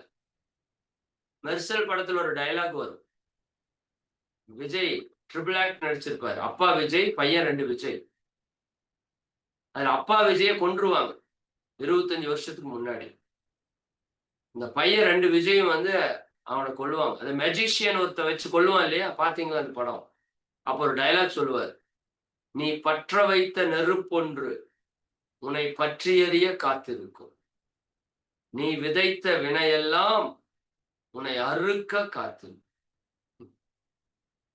நல்லா புரிஞ்சுக்கணும். சரிங்களா? நியூட்டனோட 3வது விதி என்ன? ஒவ்வொரு வினைக்கும் மிக துல்லியமான எதிர்வினை உண்டு. There is every action there is an equal and opposite reaction. ஒவ்வொரு செயலுக்கும் தகுந்த எதிர் செயல் நிச்சயமா நடக்கும். கையை தட்டினா சத்தம் வரும். கடவுளா வந்தாலும் தடுக்க முடியாது. நல்லா மனசுல வச்சுக்கோங்க. சரியா? நீங்க எந்த கடவுள் வேணாட்டா போய் சாமிக்கு முன்னாடி நின்று, சாமி நான் கையை தட்டுறேன், சத்தம் மட்டும் நீ வராம பண்ணுங்க பாப்போம். சரியா? எந்த கடவுளாலையும் தடுக்க முடியாது. கையை தட்டினா சத்தம் வரும். அதுக்கு நான் கடவுளோட சக்தியை கம்மின்னு இட போடுறது சொல்லல. உதாரணத்துக்கு உங்களுக்கு புரியறதுக்காக சொல்ல. வினை விதைத்தவன் வினை அறுப்பான். தினை விதைத்தவன் தினை அறுப்பான். நீ நல்லது செஞ்சியா உனக்கு நல்லது வந்தே தீரும். கடவுளாலே மாற்ற முடியாது. ஆனால் கெட்டது செய்தால் உனக்கு கெட்டது வந்தே தீரும். இப்படி சொல்ற உங்களுக்கு புரியுதான்னு பாரு. ஒருத்தர் சாமியே கும்பிடுறது இல்லை. பட் உடலை நல்லா பயிற்சி பண்றாரு. மனசு அமைதியா வச்சுக்கிறாரு. சரியானுங்களா? கெட்ட பழக்க வழக்கம் எதுவுமே இல்லை. அவருக்கு உடல்ல நோய் வருமா? அவர் கடவுளையே கும்பிடல, நோய் வருமா? வராது. வராதுங்க. சரியா? ஆடு மாடால என்ன சாமி கும்பிடுதா? சரியா? இன்னொருத்தர் பயங்கரமான பக்தி. எப்ப பார்த்தாலும் பட்டை மொட்டை கொட்டை எல்லாம். அது எந்த மதத்துல வேணா இருங்க. பயங்கரமான பக்தி. பயங்கரமா சர்ச்சுக்கு போவாரு, பயங்கரமா மசூதிக்கு போவாரு. பட் புகை பிடிக்கிறாருன்னு வச்சுக்கோங்க. சும்மா ஊதி தள்ளுறாரு. கடவுள் லங்ஸ வந்து சரி பண்ணி கொடுத்துருவாரா? சொல்லுங்க. கடவுள் வழிபடுறதுனால பக்தனுடைய நுரையீரலை சரி பண்ணி கொடுத்துருவாரா? தண்ணி அடிக்கிறாரு, சாமி கும்பிடுறாரு, நல்ல சாமி. டெய்லியும் காலையில கோயிலுக்கு போறாரு, பயங்கரமான பக்தி. பட் நைட் ஆனா ஊத்துறாரு. லிவரை சரி பண்ணிடுவாரா சாமி? நல்லா புரிஞ்சுக்கோ. கடவுளுக்கு நமக்கு என்ன சம்பந்தம்? நீங்க செயலை செஞ்சா கடவுள் விளைவை கொடுப்பார். செயல் நல்லதா இருந்தா இன்பத்தை விளைவாக கொடுப்பார். செயல் கெட்டதா இருந்தா துன்பத்தை விளைவாக கொடுப்பார். புரியுதா உங்களுக்கு? இதுதான் கடவுளுக்கும் உங்களுக்கும் இருக்கிற தொடர்பு. இன்னையோட முடிவு பண்ணிக்கோங்க. கடவுள்கிட்ட போய் அது வேணும் இது வேணும்னு கேட்காதீங்க. அவர் கொடுக்க மாட்டார். சரிதானுங்களா? சரி, அவர் கொடுத்ததெல்லாம் அது நீங்க நம்பினதால உங்க புண்ணியத்தால உங்களுக்கு கிடைச்ச விளைவு. சிலது கிடைக்கல. உங்களுக்கு சரியான நம்பிக்கை இல்லை அல்லது உங்கள்கிட்ட புண்ணியம் இல்லை, அது உங்களுக்கு கிடைக்கல. சரிங்களா? அப்போ இப்படி சொன்னா உங்களுக்கு புரியும். இப்ப சாம்பார்ல உப்பு கொஞ்சம் எச்சா போட்டீங்க. எந்த கடவுள்கிட்ட கொண்டு போய் கொடுத்தா குறைப்பார்? எங்க போலாம்? பழனி போலாமா? திருப்பதி போலாமா? அல்லது ராமேஸ்வரம் போவோமா? காசிக்கு போனா பாவமே கழியும், உப்பு குறையாதா? பாவமே குறையும், உப்பு குறையாது. அல்லது மெக்கா போலாமா? அல்லது ஜெருசலத்துக்கு போலாமா? இல்ல புத்தர் பிறந்த இடத்துக்கு கயா போலாமா? எங்க போறது? உப்பு குறையுமா? நல்லா புரிஞ்சுக்கோங்க. எங்க போனாலும் உப்பு குறையாது. சரியா? நான் கேட்கிறேனேன்னு தப்பா எடுத்துக்க வேண்டாம். நீங்க போட்ட சாம்பார்ல உப்பையே குறைக்க முடியாத கடவுள், உங்க வாழ்க்கையில பிரச்சனைய குறைக்க மாட்டார். இது உங்களுக்கு கொஞ்சம் ஷாக்கா தான் இருக்கும். நான் அதற்குன்னு கடவுளை குறைவாகவோ, கடவுளை கொச்சைப்படுத்தியோ பேசல. ஏன்னா கடவுள் யாருன்னு எனக்கு தெரியும். அவர் எங்க இருக்கார், எப்படி இருக்காருன்னு தெரியும். அது மிகப்பெரிய சுப்ரீம் பவர்ன்னு தெரியும். எல்லையற்ற பேராற்றலாக இருக்கிறது. எங்கும் நீக்கமற நிறைந்திருக்கிறது. அதுதான் அந்த பிரபஞ்சத்தையே உருவாக்கி காத்து அனைத்தையும் நடத்தி கொண்டிருக்கிறது. எல்லாம் தெரியும். சரிதானா? அது எவ்வளவு உயர்ந்ததுன்னு தெரியும். ஆனா நாம நினைக்கிற மாதிரி அது வியாபாரம் எல்லாம் பண்ணிட்டு இல்ல. நான் இத குடுத்தா நீ அத குடுக்குற. நான் இது பிசினஸ் பண்றோம் கடவுள்ட்ட போய். இந்த கூட்ஸ் ஷிப்மெண்ட் ஆயிருச்சுன்னா, உனக்கு ஒரு 10,000 குடுத்துர்றேன். அவர் என்ன பிசினஸா பண்றாரு? சரியா? எப்படியெல்லாம் கடவுள நம்ம புரிஞ்சு வச்சிருக்கோம் பாருங்க. நாம பண்ற தப்பெல்லாம் பண்ணுவோமாமா, கடவுள் எல்லாத்தையும் சரி பண்ணிருவாராமா. பண்ணிருவாரா கடவுள்? ஆப்பு வச்சுருவாரு. நீங்க வேணா செக் பண்ணி பாருங்க. நீங்க நல்லா சாமி கும்பிடுங்க.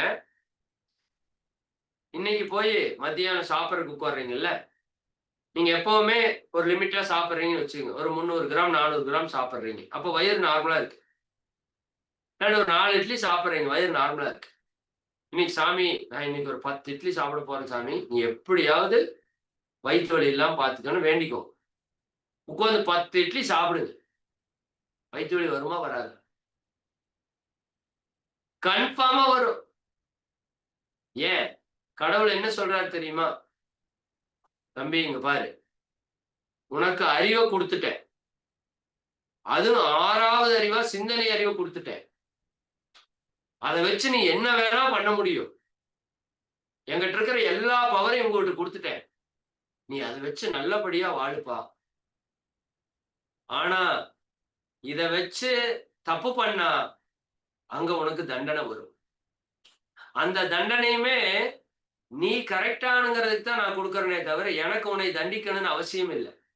ஏன்னா, நீங்க எல்லாரும் என்னோட குழந்தைகள். இப்ப 4 இட்லி சாப்பிடுறீங்க, சந்தோஷமா இருக்கு. 6 இட்லி சாப்பிட்டா வயித்து வலி வருதே! அப்ப வலி என்பது இறைவன் கொடுக்கிற தண்டனை அல்ல, வரம். புரியுதா உங்களுக்கு? இப்ப வயித்து வலி வரலைன்னா என்ன பண்ணுவீங்க? 7, 8, 10 சாப்பிடுவீங்க, வயிறு வெடிச்சு போய் செத்து போயிருவீங்க. இறைவன் துன்பத்தை கொடுப்பது கூட நம்மை சரி செய்வதற்கு. ஒரு முறை வயித்து வலி வந்துருச்சா, அப்ப அடுத்த தடவ அவனுக்கு புத்தி வரும். டேய் இனிமேல் 4 இட்லியோட நிறுத்திக்கலாம்டா. அன்னைக்கே 6 இட்லி சாப்பிட்டு வலி வந்துருச்சுடா. வலி என்பது இறைவன் கொடுக்கிற வரம். துன்பம் என்பது இறைவன் கொடுக்கிற வரம். எங்கெல்லாம் அளவு முறை மீறி போறீங்களோ, அங்கெல்லாம் துன்பத்தை இறைவன் கொடுத்து நம்மளை காப்பாத்திட்டு இருக்கான். எங்கெல்லாம் அளவோடு இருக்கீங்களோ, அங்க இன்பத்தை கொடுத்து உங்கள மகிழ்ச்சி படுத்திட்டு இருக்கான். சரிங்களா? அப்ப இறைவன் என்ன சொல்றான்? நீ செயலுக்கு விளைவ நான் குடுப்பேன். நல்ல செயலா செய்யு. நல்ல விளைவு. அதுதான் உனக்கு எனக்கு இருக்கிற தொடர்பு. சரிங்களா? கெட்டதா செஞ்சுட்டு என்கிட்ட வந்து, சாமி நல்லதா நடக்கணும்னு கேட்காத. அது நடக்காது. சாகுறப்ப சங்கரா சங்கரன்னா முடியாது. அப்ப இருக்கிற வாழ்ற வாழ்க்கைய நீங்க சரியா நடத்தணும். நல்ல எண்ணம் இருக்கணும். நல்ல சொல்ல பேசணும். நல்ல செயல செய்யணும். அப்ப விளைவு புண்ணியம். அதனுடைய விளைவு இன்பம், மகிழ்ச்சி. நல்லது நடக்கும் உங்க வாழ்க்கையில். கெட்ட எண்ணம், கெட்ட சொல், கெட்ட செயல் இருந்தா, தனக்கோ பிறருக்கோ துன்பம் கொடுத்து பாவம் வரும். பாவத்தினுடைய வெளிப்பாடு துன்பம். புரிஞ்சுதுங்களா? என்ன நடக்குது? என்னோட வாழ்க்கையில என்ன நடக்குது?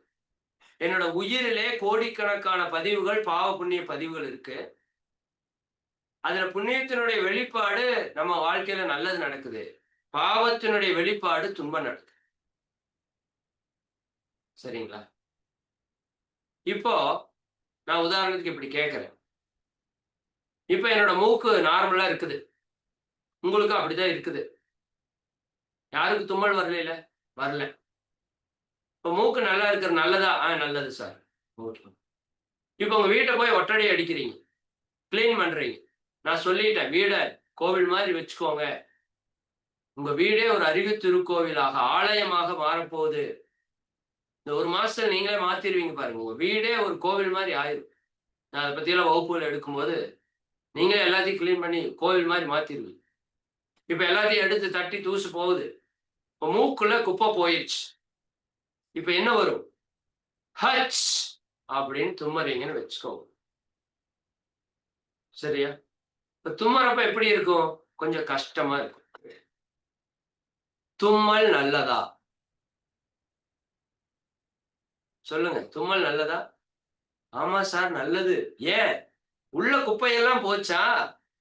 உள்ள இருக்கிற குப்பைய உடம்பு வெளிய எடுக்குது. அதானே தும்மல்.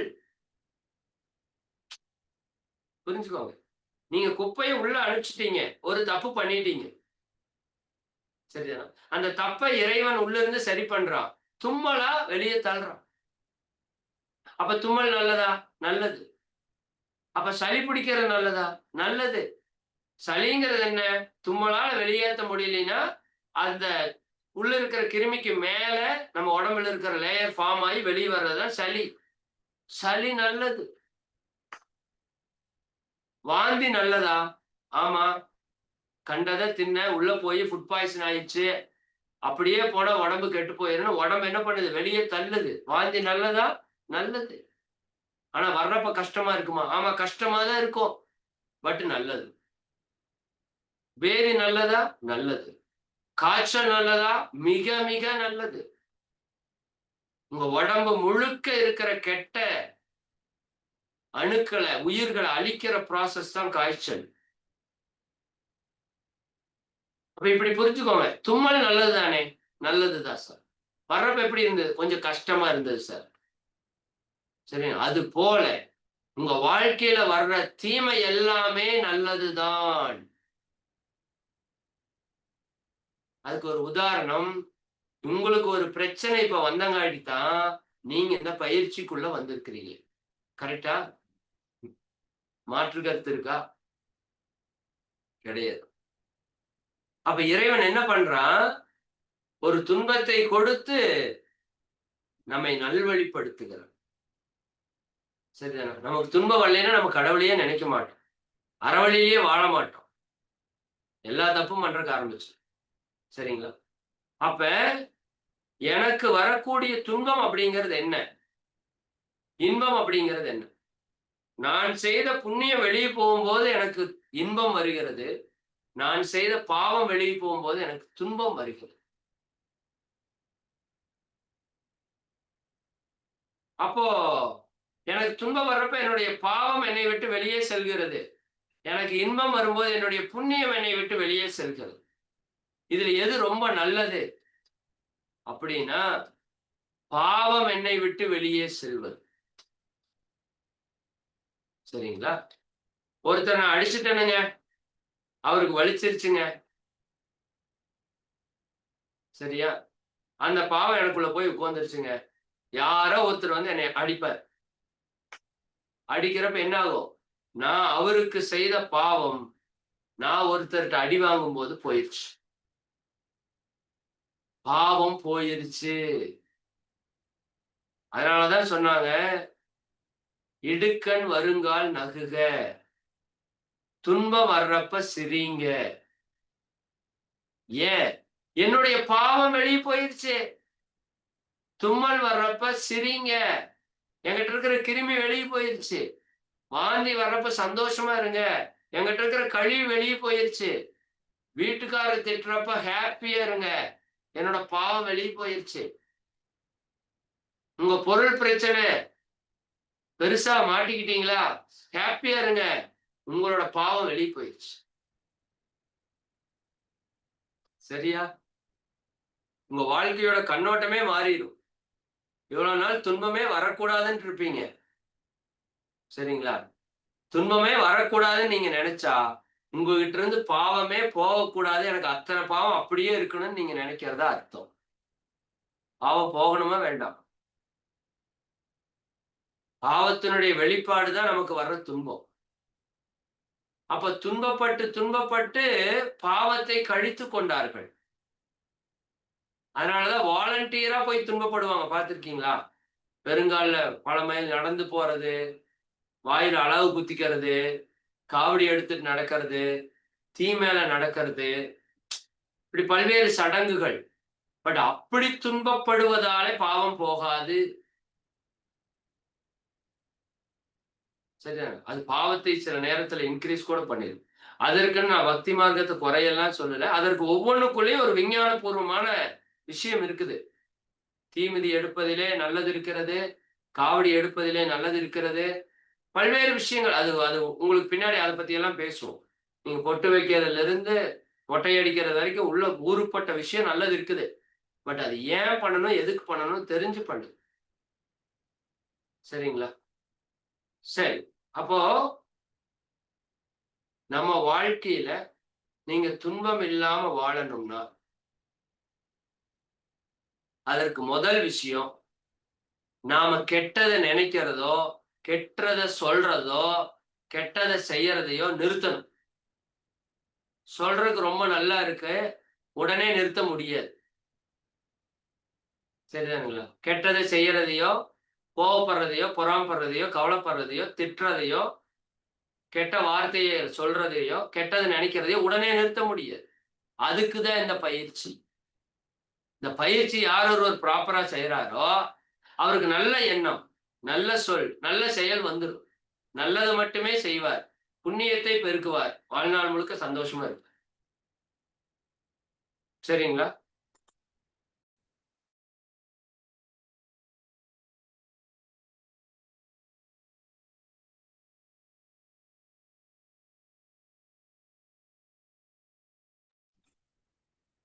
சரி. அப்போ இப்ப பாவ புண்ணியம்னா உங்களுக்கு தெளிவாயிருச்சுல்ல ஓரளவுக்கு? என் வாழ்க்கை எதனுடைய அடிப்படையில நடக்குதுன்னு புரிஞ்சிருச்சா? உங்க வாழ்க்கையில இனிமேல் துன்பம் வந்துச்சுன்னா பயப்படாதீங்க. கவலைப்படாதீங்க. போல்டா எதிர்த்து நின்னு ஜெயிக்கிறதுக்கு பாருங்க. இறைவன் துன்பத்தை கொடுத்து நம்மை சரி பண்ணும்போது நம்ம கூடயே இருந்து தான் சரி பண்றான். சரிதானே? பகவத்கீதையிலே மகாபாரத யுத்தம் எல்லாம் முடிஞ்சு, எல்லா பிரச்சனையும் முடிஞ்சு வர்றாங்க. சண்டையில எல்லாம் ஜெயிச்சு பாண்டவர்களுக்கு எல்லாம் கிடைச்சிருச்சு வந்துட்டாங்க.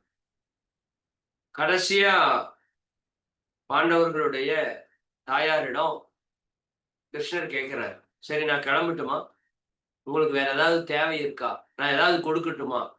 உங்களுக்கு என்ன வேணும்னு கேளுங்க" அப்படின்னு அந்த அம்மா கேட்கிறாங்க.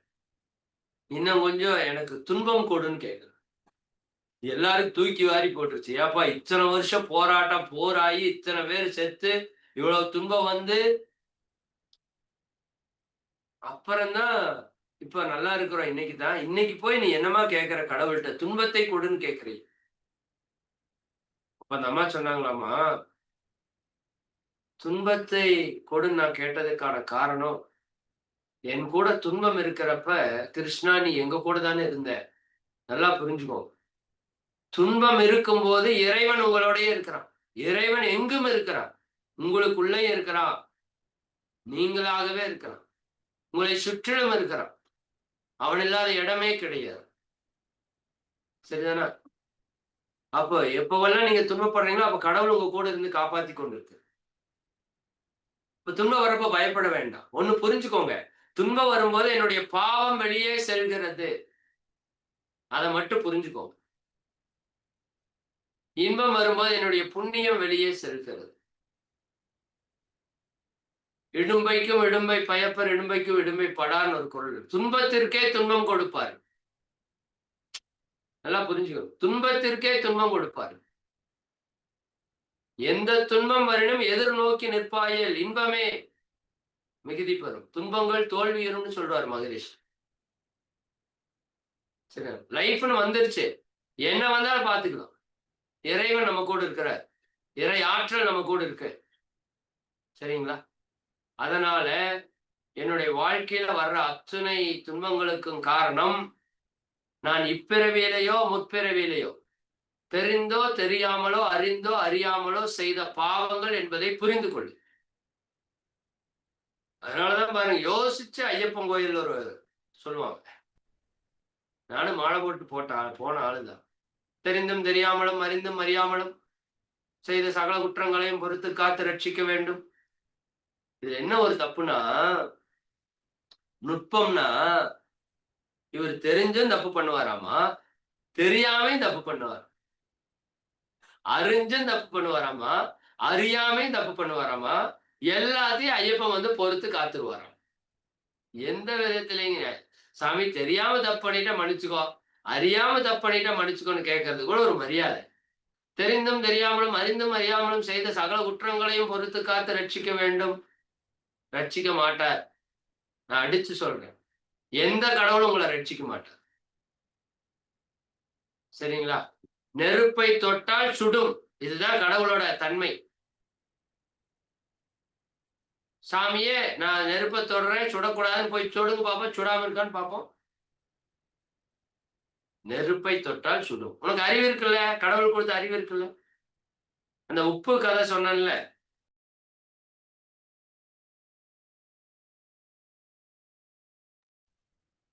இந்த உப்பு கதை சொன்னேன்ல, கடவுள் கொண்டு போய் உப்பை குறைச்சு கொடுங்கன்னா கடவுள் என்ன கேட்பாரு? டேய், உப்பை யார் போட்டா? நான் தான் சாமி போட்டேன். அப்ப யாரு குறைப்பா?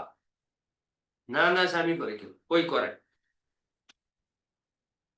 சரியா? போய் தண்ணி ஊத்தி கொதிக்க வையி, எல்லாம் வெங்காயத்தை வெட்டி போடு, எல்லாம் தேங்காய் அரைச்சு ஊத்தி என்னத்தையோ பண்ணு. நீ தான் ஒரு செயலை செஞ்ச. உப்பு எச்சா போட்ட. நான் கரிப்பா குடுத்துட்டேன். நீ வேற ஒரு செயலை செய்ய, தண்ணி ஊத்தி கொதிக்க வையி, நான் நார்மல் ஆக்கிடுறேன். ஆனா நீ எதையுமே செய்ய மாட்ட. நான் வந்து எல்லாம் செய்யணும்னு சொன்னா நான் செய்ய முடியும். முடியாது. சரிங்களா?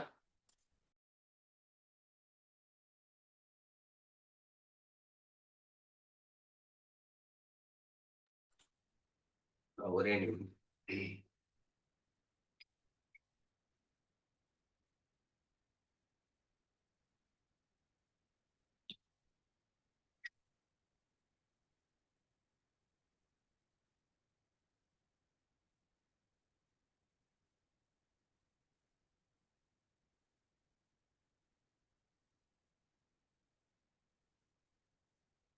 நீண்ட நேரம் பேசிட்டே இருக்கிறதால த்ரோட் கொஞ்சம் டிஸ்டர்ப் ஆகும்.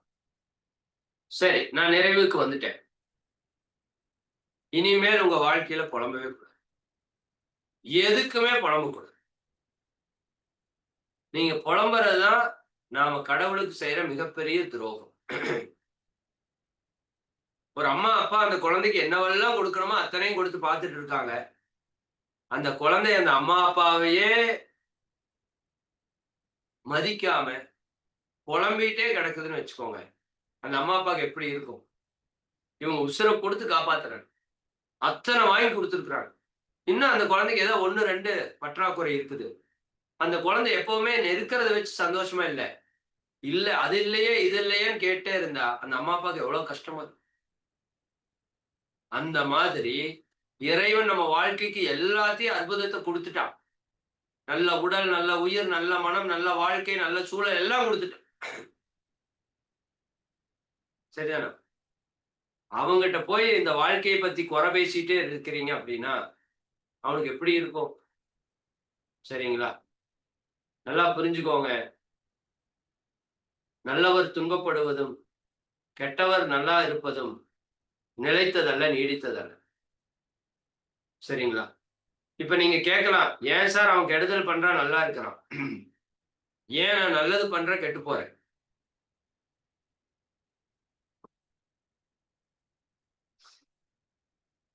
நம்ம தாத்தாவோ, அப்பாவோ ரூ. 10,00,000 கடன் வாங்கி வச்சுட்டு போயிட்டாங்க. அதாவது பாவத்த செஞ்சு வச்சுட்டு போயிட்டாங்கன்னு வச்சுக்கோங்க. இப்ப நீங்க வந்து சம்பாதிக்கிறீங்க. நேர்மையா இருக்கிறீங்க. பட் ரூ. 10,00,000 நீங்க கடன் கட்டணும். அவர்கள் ஒரு 1000 பாவத்தை செஞ்சு நம்ம கிட்ட கொடுத்துட்டு போயிட்டாங்க. இப்ப நீங்க புண்ணியம் செய்யறதுக்கு ஆரம்பிக்கிறீங்க. கடனை கட்டுறீங்க. 5000, 10,000, 1,00,000, 5,00,000 எல்லாமே கட்டிட்டே வர்ற வரைக்கும் உங்களுக்கு கஷ்டம் இருந்துட்டே இருக்கு. ஒரு நாள் நீங்க 10,00,000 கட்டி முடிச்சுட்டீங்கன்னா, உங்க வாழ்க்கையில இருக்கிற பாவம் எல்லாம் கழிஞ்சிருச்சுன்னா, உங்க வாழ்க்கை மொத்தமா மாறிடும். இதே அந்த கெட்டது செஞ்சுட்டு நல்லதா இருக்கான்னு சொல்றான் பாத்தீங்களா? அவனுக்கு என்ன இருக்கும்னா, அவங்க அப்பா ஒரு 10,00,000 சேர்த்து வச்சுட்டு போயிருப்பாரு. புண்ணியத்த சேர்த்து வச்சுட்டு போயிருப்பாரு. இவன் எடுத்து செலவு பண்றதுக்கு ஆரம்பிப்பான். கெடுதலா பண்ணுவான். அந்த புண்ணியம் காப்பாத்திட்டே இருக்கும். ஆனா ஒரு நாள் அந்த 10,00,000 செலவாகும் பாத்தீங்களா? மொத்தமா இல்லைன்னு ஆகும் இல்லையா? அப்ப அவன் வாழ்க்கை தலைகீழா மாறி தலைகீழா மாறி சரிங்களா? அப்ப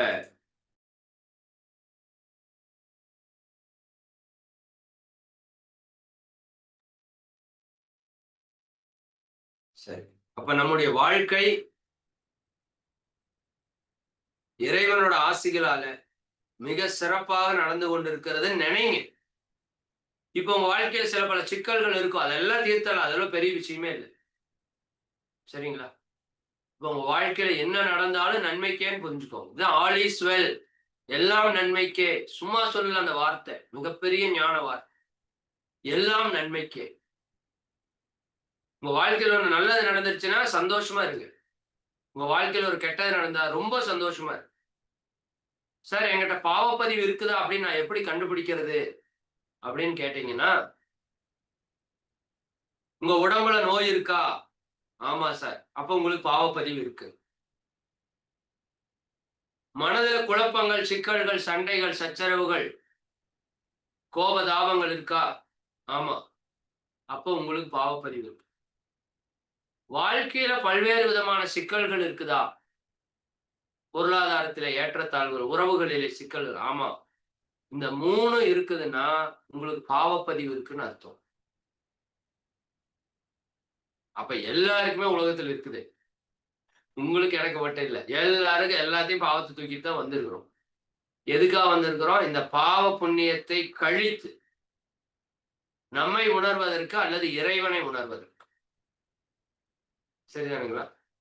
அதுக்கு தான் இங்க வந்திருக்கிறோம். இந்த ஓரறிவு தாவரத்திலிருந்து வந்தேன்னு சொன்னேன்ல. ஓரறிவு தாவரத்துக்கு முன்னாடி நம்ம எப்படி இருந்தோம்னா, நிலம், நீர், நெருப்பு, காற்று, விண் என்ற பஞ்சபூதங்களாக இருந்தோம். பஞ்சபூதங்களுக்கு முன்னாடி நாம் எப்படி இருந்தோம்? நாமே கடவுளாக இருந்தோம். கடவுளே அனைத்துமாக வந்திருக்கிறார். இறைவனே விண்ணாக, காற்றாக, நெருப்பாக, நீராக, நிலமாக, பஞ்சபூதங்களா. அந்த பஞ்சபூதங்கள் ஒன்று சேர்ந்து அதுவே அண்ட சராசரங்களாக, நட்சத்திரங்களாக, கோள்களாக. அவற்றிலே ஒன்று பூமி. பூமியிலே பஞ்சபூதங்கள் சேர்ந்து ஓரறிவிலிருந்து ஆறறிவு மனிதனாக மலர்ச்சி பெற்று. இப்ப சொல்லுங்க, இறைவன் இல்லாததுன்னு என்ன இருக்கு? இறைவன் எங்க இருக்கிறான்? தூண்ல இருக்கிறான், துரும்புல இருக்கிறான். அப்ப உங்களுக்குள்ள இருப்பானா, மாட்டானா? சத்தியமாக இருப்பான். எனக்குள் இருப்பானா? இருப்பான். அவன் இல்லாத இடமே கிடையாது. அவனின்றி ஓர் அணுவும் அசையாது. சரிங்களா? இதுக்கெல்லாம் பல்வேறு விளக்கங்கள் இருக்கு. இதெல்லாம் பின்னாடி தெளிவா சொல்லுவோம். எல்லாம் வல்ல இறைவனே நீங்களா நானா வந்திருக்கிறான். அது நமக்கு தெரியல. தன்னை அறிய தனக்கொரு கேடில்லை. நல்லா புரிஞ்சுக்கோங்க. திருமூலர் என்ன சொல்றார்? தன்னை அறிய தனக்கொரு கேடில்லை. தன்னை அறியாமல் தானே கெடுகின்றார். எனக்கு எப்ப கேடே வராதாமா? என்னை அறிய, தன்னை அறிய, நான் யார் என்பதை அறிய. சரிங்களா? நீங்க உங்களை அறிந்து கொண்டா உங்களுக்கு எந்த துன்பமும் வராது. உன்னையே நீ அறிவாய் சொல்றாங்க இல்லையா? நீ உன்னை அறிந்தால் உலகத்தில் போராடலாம். உயர்ந்தாலும் தாழ்ந்தாலும் தலை வணங்காமல் நீ வாழ. உன்னை அறியன். என்னை நான் அறிய வேண்டும்.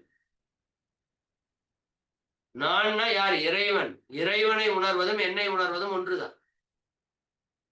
அப்ப நான் எதுக்காக வந்திருக்கிறேன்? என்னை அறிவதற்காக, என்னை உணர்வதற்காக அல்லது இறைவனை அறிவதற்காக, இறைவனை உணர்வதற்காக வந்திருக்கிறேன்.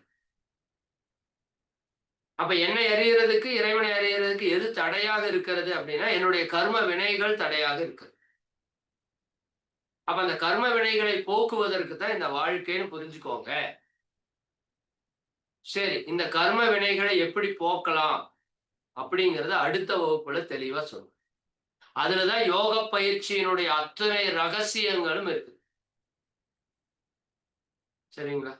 சார், தெரிஞ்சோ தெரியாமலே எத்தனையோ ஜென்மத்துல எத்தனையோ பாவம் பண்ணிட்டோம். இந்த ஜென்மத்துல கஷ்டப்பட்டு தான் கழிக்கணுமா? இல்லை, நெவர். ஒருபோதும் இல்லை. கஷ்டம் இல்லாமையே கழிக்கலாம். அதற்கான ரகசியங்களை தான் அடுத்த வகுப்புல சொல்லப் போறோம். சரிங்களா? இந்த இம்பார்ட்டன்ஸ் புரிஞ்சாதான் நீங்க இந்த யோக பயிற்சியை சரியா முறையா செய்வீங்க. ஆக்சுவலா இந்த விளக்கம் பின்னாடி உங்களுக்கு கொடுக்கப்பட வேண்டிய விளக்கம். ஆரம்பத்துல கொடுக்கப்பட வேண்டியது அல்ல. பட் இந்த விளக்க தெரியாம ஒரு பயிற்சியை உங்களுக்கு சொல்லிக் கொடுக்கும்போது, பயிற்சியை யாரும் தொடர்ந்து சின்சியரா பண்றது இல்ல. சரிங்களா? நான் அடுத்த வகுப்புல நம்முடைய பாவ பதிவுகளை போக்கி, புண்ணிய பதிவுகளை பெருக்கி, நாம உடல்ல இருக்கிற நோய்களை போக்கி, மனதில் இருக்கிற பிரச்சனைகள், வாழ்க்கையில் இருக்கிற குழப்பங்களை எல்லாம் போக்குறதுக்கு இந்த பயிற்சி எப்படி உதவி செய்கிறது, இன்னும் சில விஷயங்களை பற்றி எல்லாம் அடுத்த வகுப்புல உங்களுக்கு மிக தெளிவாக ஆழமா சொல்லிட்டு, அதற்கு அடுத்த வகுப்புல இருந்து உங்களுக்கு பயிற்சி தொடங்கும். சரிங்களா? ஓகே, மிக்க மகிழ்ச்சி. ரொம்ப ரொம்ப சந்தோஷம். ரொம்ப நன்றி. நம்ம காலம் கருதி நிறைவு செய்வோம். கண்களை மூடிக்கோங்க. தியான நிலைக்கு வந்துருங்க. உங்களை எல்லாம் வாழ்த்தி நிறைவு செய்வோம். அருட்பேராற்றல் கருணையினால் நீங்களும் உங்கள் அன்பு குடும்ப உறுப்பினர்கள் அனைவரும் உடல் நலம், நீலாயுள், நிறை செல்வம், உயர்ப்புகள், விஞ்ஞானம் ஓங்கி இறை உணர்வு, அறநெறி, கல்வி, தனம், தானியம், இளமை, வலிவு, துணிவு, நன்மக்கட்பு, அறிவில் உயர்ந்தோர் நட்பு, அன்புடைமை, அகத்தவம், அழகு, புகழ், மனித மதிப்புணர்ந்து ஒழுகும் பண்பு, பொறுமை எனும் பேறு 16 பெற்று பெருவாழ்வு வாழ். வாழ்க வளமுடன். வாழ்க வளம். வாழ்க வாழ்க வளமுடன். மிக்க மகிழ்ச்சி அன்பர்களே. உங்களுக்கான சில அறிவிப்புகள் மட்டும் இப்ப நான் சொல்ல கடமைப்பட்டிருக்கிறேன். கொஞ்சம் கூர்ந்து கவனிங்க. இப்ப இந்த ஆனந்த யோக பயிற்சியில இப்ப வரைக்கும் கிட்டத்தட்ட 1300 பேர் பெயர் பதிவு பண்ணியிருக்கீங்க. இன்னும் கொஞ்சம் பேர் பதிவு பண்ணாம இருக்கீங்க. யாராக இருந்தாலும் தயவு செய்து நாளை மாலைக்குள்ள, இன்னைக்கு தேதி எத்தனை? 26. சரி, நாளைக்கு 27ஆம் தேதி மாலை ஒரு 6 மணிக்குள்ள உங்களோட பெயரை பதிவு பண்ணிருங்க. சரிங்களா? அதற்கு நீங்க இதற்காக உருவாக்கப்பட்டிருக்கிற வாட்ஸ்அப் குரூப்ல நீங்க இருக்கணும். அப்பதான் அந்த பெயர் பதிவு லிங்க் கிடைக்கும். சரிங்களா? நான் வேணா இந்த வீடியோல கீழே யூடியூப்லயும் அந்த வாட்ஸ்அப் குரூப்போட லிங்கையும் கூடவே பேர் பதிவு பண்ற லிங்கையும் அனுப்புறேன். தயவு செஞ்சு தெரிஞ்சவங்ககிட்ட கேட்டு நாளைக்கு ஈவினிங்குள்ள பண்ணிருங்க. அதுக்கப்புறம் அந்த லிங்க் இருக்காது. அதுக்கப்புறம் யாரும் சேர முடியாது. 1. 2வது, நீங்க இந்த வகுப்புல வர்றப்ப ஒரு 21 விதிமுறைகளை கடைபிடிக்கணும்னு போட்டிருக்கும். விதிமுறைகள் மட்டுமல்ல, இது யாரெல்லாம் சேரலாம், எப்படி எல்லாம் செய்யலாங்கிறதுக்கான ஒரு சிறு குறிப்பு வாட்ஸ்அப் குரூப்ல அனுப்பிச்சிருக்கோம். 21 பாயிண்ட் இருக்கும். அதை ஃபுல்லா நீங்க 1க்கு 2 முறை படித்து பாருங்க. சரிங்களா? அதே போல முடிந்த வரைக்கும் வகுப்புல வீடியோல அட்டென்ட் பண்ணாதான் உங்களோட முழு கவனமும் இங்க இருக்கும். சரிங்களா? அதனால முடிந்த வரைக்கும் வீடியோல அட்டென்ட் பண்ணுங்க. நம்ம கர்மாவை போக்குறதுல மிகப்பெரிய விஷயம் மத்தவங்களுக்கு நல்லது செய்யுது. தெரிஞ்சோ தெரியாமலோ மத்தவங்களுக்கு துன்பம் கொடுத்து பாவம் வந்துருச்சு. தெரிந்தோ தெரியாமலோ மத்தவங்களுக்கு நல்லது செஞ்சீங்கன்னா அந்த பாவம் நம்மை விட்டு போகும். அதுக்கு பேர் தான் தொண்டு செய்வது அப்படின்னு பேர். சரிங்களா? இப்ப உலகத்தின் மிகச்சிறந்த தொண்டு எது? சாப்பாடு கொடுப்பது தொண்டுதான். கல்வி கொடுப்பது தொண்டுதான். உடை கொடுப்பது தொண்டுதான். அதை விட மிக முக்கியமான ஒரு தொண்டு அவருக்கு ஞானத்தை, அறிவை கல்வியாக கொடுப்பது. சரிதானுங்களா? இதை விட சிறந்த தொண்டு ஒன்று இல்லை. இப்ப உங்களுக்கு தெரிஞ்ச ஒருத்தர் ரொம்ப நல்லா இருக்கிறாரு. சரிங்களா? அவருக்கு ஒரு சூழல், கஷ்டப்படுற சூழல் வரும்போது, அவருக்கு நீங்க உதவி செய்யலாம்னு நினைக்கிறீங்க. என்ன குடுத்தா அவருக்கு உதவியா இருக்கும்? அப்படின்னா, இந்த வாழ்க்கையை பற்றிய ஞானத்தை குடுத்துட்டா, அவர் வாழ்நாள் முழுக்க இருக்கிற எல்லா பிரச்சனையிலிருந்து வெளிய வந்துருவார். புரியுதுங்களா? இப்ப என்கிட்ட நெறைய பேர் கேட்பாங்க. நீங்க ஏன் இவ்வளவு தூரம் இதைய எடுத்து செஞ்சுட்டு இருக்கீங்க இந்த வயசுல? என்னோட வாழ்க்கையில ஒரு சம்பவம். என்னுடைய நண்பர் ஒருத்தரோட அப்பாவுக்கு சுகர். நான் அப்ப மன்றத்துக்குள்ள வந்துட்டேன். பயிற்சி எல்லாம் தெரியும். பயிற்சி எல்லாம் எடுத்துட்டேன். அவருக்கு சுகரா இருந்தது. நான் போவேன், வீட்டுக்கெல்லாம் போவேன், பார்ப்பேன். சும்மா பேசுவோம், வந்துருவேன். அந்த பயிற்சி பத்தி நான் எதுவுமே சொல்லல. ஒரு நாள் எனக்கு ஃபோன் பண்ணி நைட் ஒரு 10 மணி இருக்கும். ஃபோன் பண்ணி இந்த மாதிரி அப்பாவ ஆஸ்பத்திரியில அட்மிட் பண்ணியிருக்கிறோம். கட்ட விரல வெட்ட சொல்றாங்க, சுகர் இருக்கிறதுனாலன்னு சொல்லி அழுகுறான். எனக்கு என்ன பேசுறது, என்ன பண்றதுன்னே தெரியல. சரிப்பா ஒண்ணும் இல்ல. இரு காலையில பார்த்துக்கலாம். அது பண்ண வேண்டாம்ன்னு சொல்லு. நம்ம யோகாவெல்லாம் இருக்கு அப்படின்னு சொல்லிட்டு போறேன். காலையில ஹாஸ்பிட்டல் போறேன். தொடையோட கால வெட்டி எடுத்துட்டாங்க. தொடையோட வெட்டி எடுத்துட்டாங்க. என்ன சொல்ல முடியும்?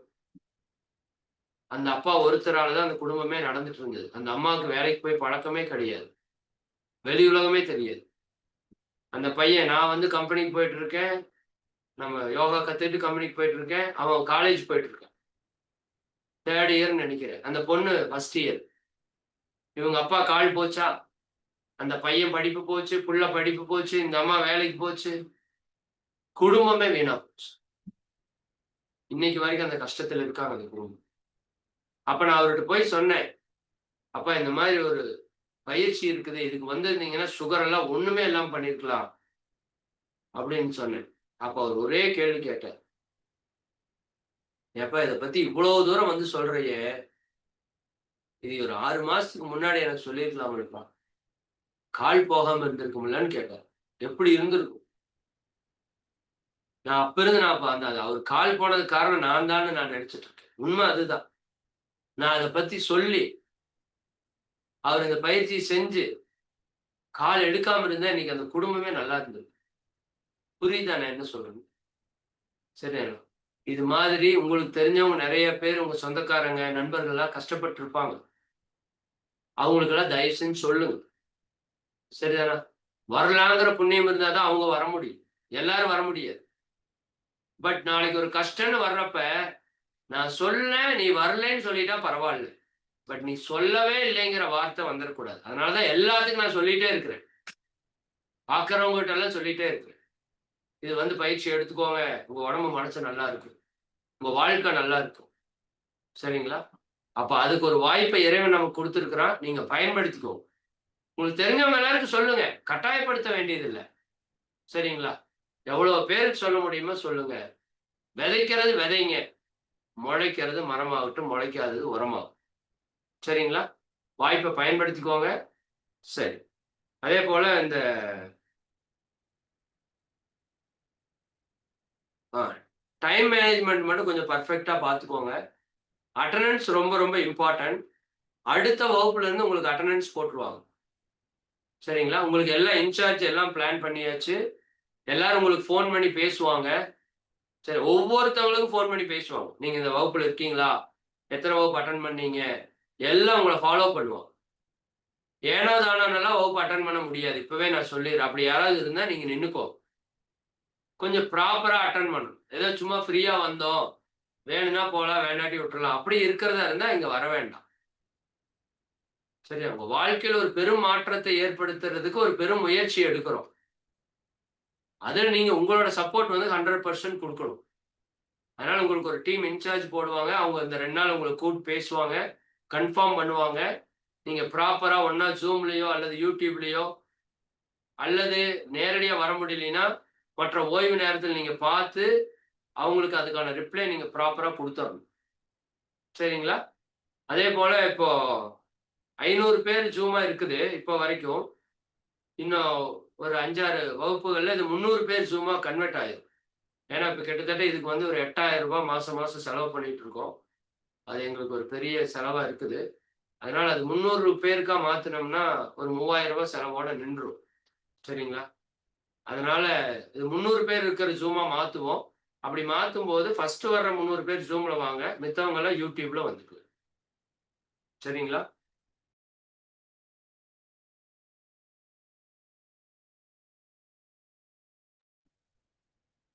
ஓகே.